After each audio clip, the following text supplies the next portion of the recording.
party a yɛse na Akoma ne nso no na adwen ɛwɔ Asante mam NDC a ahanya omayi ɛwɔ regional office nice one ubeko no omo te no omo daada omo nkonwa papa party Akoma ni ti any regional office wa sesi amene o ka say party ni office because of the same people.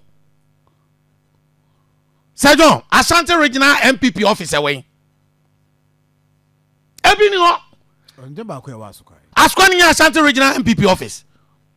Eye Baumia campaigns office. I say so more prettiness. Dabi nya no kreda. Nansi amena na ba for agrekins ma hene kasa wante. Oso no ani dia no de ma Baumia. Anka just the my party no. Or the ma Baumia ma His Excellency running their friends say the campaign X5 Yatuye. Hey. They say NPP party office. I want go for come. Party nini office was Ashanti region.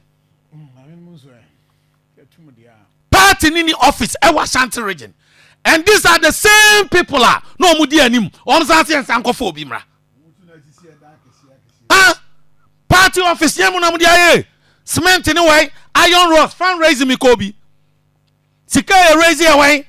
And ya party ning how usan ye bold to be catches obi a what tunu wasi wo ono dia on ma send ye be ya di oba win no obetimi ade obi abam na waje power ma wo so ono nye eh ade ne yakoi